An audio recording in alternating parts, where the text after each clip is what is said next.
Fasting இருக்கிறதுனால உடலில் என்னென்ன நன்மைகள் நமக்கு ஏற்படும்? ஃபாஸ்டிங் அப்படின்னா என்னென்னா உண்ணாமல் இருப்பது. சில நேரங்களில் நம்ம வந்து இந்த விரதம் இந்த மாதிரி முறைகள் எல்லாமே நம்ம கடைசியோடு சேர்ந்து நம்ம ஒரு குறிப்பிட்ட நாட்கள் இடைவெளியில் விரதம் இருந்தால் நமக்கு என்னென்ன நன்மைகள் நமக்கு கிடைக்கும். இதே முக்கியமாக யாரெல்லாம் இந்த ஃபாஸ்டிங் அப்படின்றது, அதாவது சுகர் பிபிலாம் கிடையாது, உடல் பருமன் மட்டும் நான் அதிகமாக இருக்கிறேன் அப்படின்னு சொல்கிறவங்க இந்த மாதிரி டயட்டை நம்ம ரெகுலர் பீரியட்ஸ் இருக்குது, குழந்தையின்மை பிரச்சனை, இதனோட சேர்ந்து உடல் பருமன், இதை சரியாக்கணுன்னாலும் நம்ம வந்து சில உணவு முறைகளை ஃபாலோ பண்ணிக்கலாம்.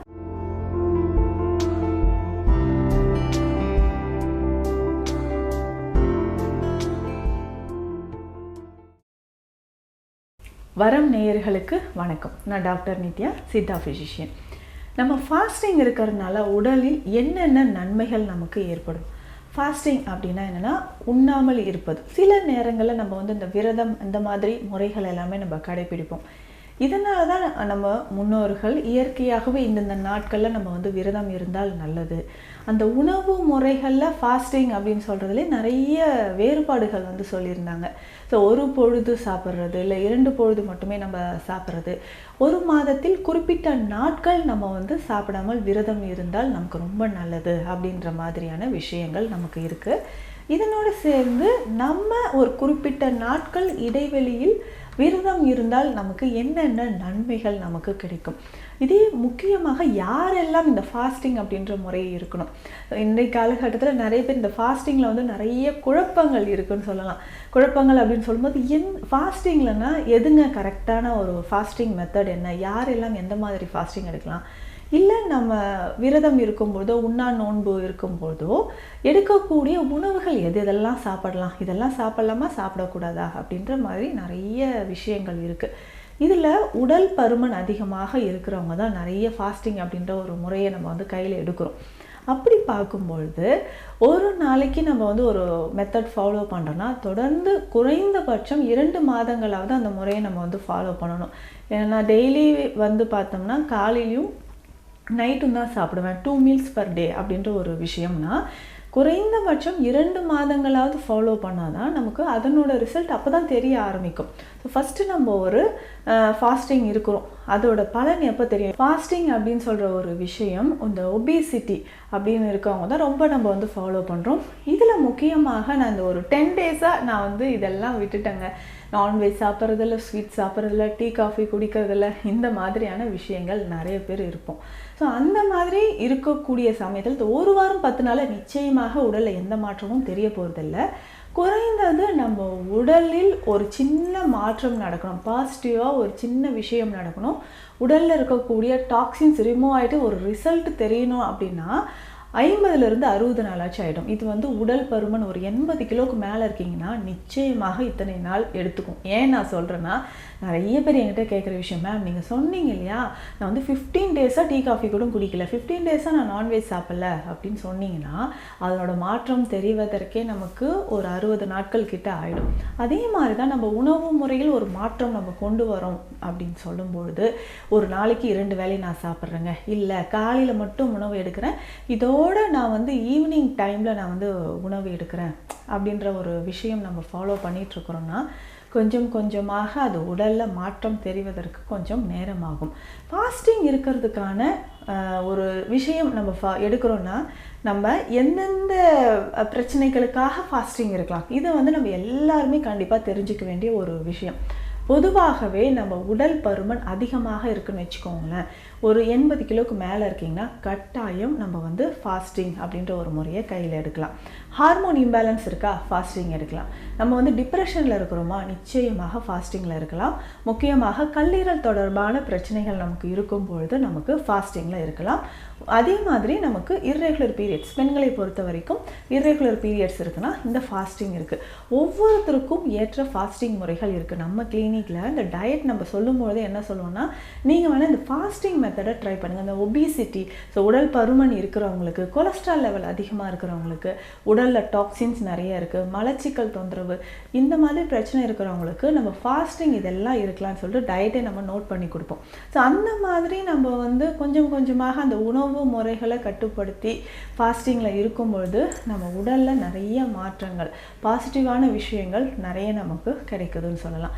ஸோ இது எல்லாமே நம்ம தொடர்ந்து அந்த ஃபாஸ்டிங் அப்படின்ற முறை என்னென்னா, சில விஷயங்கள் இருக்குங்க. நம்ம ஃபாஸ்டிங் இருக்கிறோன்னா காலையிலேருந்து ஈவினிங் வரைக்கும் இந்த உணவு மட்டும் நம்ம எடுக்கலாம் அப்படின்னு பார்த்தோம்னா, நீர் ஆகாரம் மாதிரி வெறும் லிக்விட் டயட்டு, ஃப்ரூட் ஜூஸஸ், இந்த மாதிரி டயட்டை ஒரு செட்டாக நம்ம வந்து ஃபாலோ பண்ணிக்கலாம். அப்படி இல்லைன்னா காலையில் நான் வந்து ஒரு உணவு சாப்பிட்றேன், இதுக்கு அடுத்தது நான் வந்து மாலை நேரத்தில் தான் உணவு சாப்பிட்றேன் அப்படின்ற ஒரு மெத்தடும் ஃபாலோ பண்ணிக்கலாம். இதற்கு அடுத்தது வந்து பார்த்தோம்னா ஒரு ஃபாஸ்டிங் மெத்தட். ஸோ ஒரு வாரம் இது எப்படி அப்படின்னு நம்ம கொண்டு வரணும்னா 30 நாட்களுக்கு ஒரு 7 நாள் ஃபாஸ்டிங் மெத்தட் அப்படி ஃபாலோ பண்ணிக்கலாம். இப்போ மாதம் 30 நாள் இருக்குன்னா ஒரு வாரம் நம்ம வந்து ஃபாஸ்டிங்கில் இருக்கிறது, அடுத்த 3 வாரங்கள் நல்லா ஃபுல்லாக சாப்பிடணும்னு கிடையாது. அதுக்கான சில வழிமுறைகளும் இருக்குது. இப்போ ஒபேசிட்டி, உடல் பருமன் இருக்கிறீங்கன்னா முதல் 7 நாட்கள் மட்டும் நம்ம வெறும் லிக்விட் டயட்டாக கொண்டு வரலாம். லிக்விட் அப்படின்னு சொல்கிறது வெறும் தண்ணிங்க, வெறும் ஜூஸ் அப்படி கிடையாது. காலை நேரத்தில் நம்ம வந்து ஏதாவது ஒரு ஹெர்பல் டீ மாதிரி நம்ம குடிச்சிக்கலாம். அதுக்கப்புறம் சின்னதாக ஒரு பழச்சாறு, அதுக்கப்புறம் இந்த மில்லட்ஸ் இருக்கிற மாதிரி ஏதாவது கஞ்சி வகைகள், ஹெல்த் மிக்ஸ் நம்ம குடிக்கிறோம். இது குடித்து 3 மணி நேரம் கழித்து திரும்பவும் மதிய நேரத்தில் ஏதாவது ஒரு கஞ்சி மாதிரி ஒரு வகையை நம்ம குடிச்சிக்கலாம். திரும்ப ஈவினிங் டைமில் ஏதாவது ஃப்ரூட் ஜூஸ் குடிச்சிட்டு நைட்டு திரும்பவும் ரொம்ப ஈஸியாக டைஜஷன் ஆகக்கூடிய இட்லி மாதிரியோ இல்லை இடியாப்பம் மாதிரியோ 1 அல்லது 2 இந்த மாதிரி ஒரு 7 நாள் நம்ம ஃபாலோ பண்ணிட்டோம்னா கண்டிப்பாக இதனோட பலன் நமக்கு நல்லாவே தெரியும். இது வந்து ஒபிசிட்டி, அதாவது சுகர், பிபிலாம் கிடையாது, உடல் பருமன் மட்டும் நான் அதிகமாக இருக்கிறேன் அப்படின்னு சொல்கிறவங்க இந்த மாதிரி டயட்டை நம்ம ஃபாலோ பண்ணிக்கலாம். இதற்கு அடுத்தது என்ன பண்ணலாம்னா இன்னொரு டைப் எப்படின்னா, ஒரு நாளைக்கு 2 வேளை உணவு எடுக்கிறது. காலை மாலை மட்டும், மாலையில் ஒரு 6 to 7க்குள்ளே நான் வந்து டயட் முடிச்சிடுறேன் அப்படின்னு சொல்கிற மாதிரி எடுக்கலாம். இப்போ காலையில் அந்த மாதிரி உணவு நம்ம எடுக்கும்போது வெறும் பழங்களாக எடுக்கலாம். மாலை நேரத்தில் லைட்டாக ஏதாவது டிஃபன் முடிச்சுட்டு இதனோட 2 வேளை நம்ம உணவு எடுத்துக்கலாம். இடையில் பசி இருக்கும்பொழுது லைட்டாக ஏதாவது பழச்சாறுகளோ இல்லை ஃப்ரூட்ஸோ நம்ம வந்து சாப்பிட்டுக்கலாம். இந்த ஃபாஸ்டிங் இருக்கக்கூடிய சமயத்தில் நம்ம ஃபாலோ பண்ண வேண்டிய விஷயம் என்னென்னா, ரொம்ப எண்ணெய் சத்துக்களோ அதிகமான ஸ்வீட்ஸு, ஸோ இனிப்பு சார்ந்த உணவுகளோ புளிப்பு சேர்க்காமல் நம்ம சாப்பிட வேண்டும். ஸோ இந்த மாதிரி நம்ம ஃபாலோ பண்ணும்போது நிச்சயமாக அந்த 2வது மாதத்துலேருந்து நல்லாவே ரிசல்ட் நம்ம எதிர்பார்க்கலாம். ஒரு மாதத்திற்கு 3 to 4 கிலோ உடல் எடை நிச்சயமாக குறையும். இதுவே ஹார்மோன் இம்பேலன்ஸ் இருக்குன்னு வச்சுக்கோங்களேன், அதற்கேற்ற மாதிரி ஸ்பெஷல் டயட்டும் கொடுக்கலாம். இர்ரெகுலர் பீரியட்ஸ் இருக்குது, குழந்தையின்மை பிரச்சனை, இதனோட சேர்ந்து உடல் பருமன், இதை சரியாக்கணுன்னாலும் நம்ம வந்து சில உணவு முறைகளை ஃபாலோ பண்ணிக்கலாம்.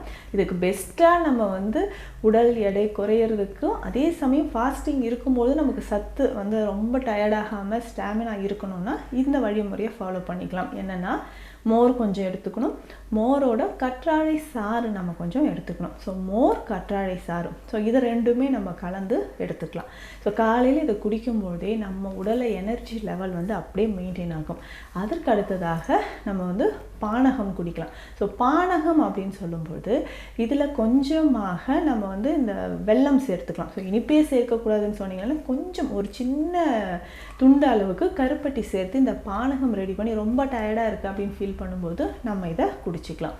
இதை தாண்டி இரவு நேரத்தில் வெறும் பழங்களாகவே சாப்பிட்லாமா? இந்த டவுட் நிறைய பேருக்கு இருக்குது. ஸோ சுகர் பேஷண்ட்ஸு, இல்லை நமக்கு வந்து பிபி இருக்குது, கொலஸ்ட்ரால் இருக்குது அப்படின்னா இவங்க என்னென்னா நைட்டில் வெறும் ஃப்ரூட்ஸ் மட்டும் சாப்பிட வேணாம், காலை நேரத்தில் அந்த மாதிரி எடுத்துக்கலாம். ஸோ நைட் இரவு உணவு அப்படின்னு சொல்லும்போது ரொம்ப ஈஸியாக டைஜஷன் ஆகக்கூடிய உணவாக நம்ம சாப்பிட்டுக்கலாம்.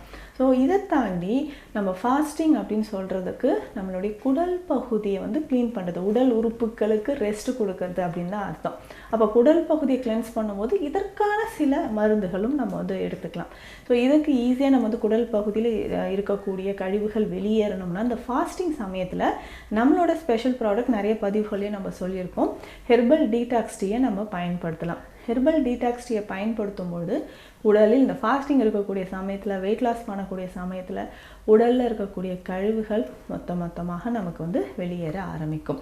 ஸோ ஃபாஸ்டிங் அப்படின்னு சொல்கிறது நம்ம உடல் உறுப்புகளுக்கு ரெஸ்ட் கொடுக்கறது மட்டும் இல்லை, உடலில் இருக்கக்கூடிய கழிவுகள் வெளியேறதுக்கான ஒரு வழிமுறை அப்படின்னு சொல்லலாம். ஸோ உடலில் நமக்கு வந்து ஃபாஸ்டிங் இருக்கிறதுக்குள்ள ஒவ்வொருத்தருக்கும் ஒரு மாதிரியான உணவு முறைகள், விரத முறைகளை நம்ம ஃபாலோ பண்ணிக்கலாம். ஸோ இது தொடர்பாக உங்களுக்கு டயட் என்ன சாப்பிட்றது, இந்த பிரச்சனைக்காக என்ன ஃபாஸ்டிங் இருக்கலாம், எந்த மாதிரி மூலிகைகள் எடுக்கலாம் அப்படின்ற ஏதாவது சந்தேகங்கள் இருந்தால் ஸ்க்ரீனில் இருக்கிற நம்பருக்கு கான்டாக்ட் பண்ணுங்கள். மீண்டும் அடுத்த பதிவில் சந்திக்கலாம். நன்றி.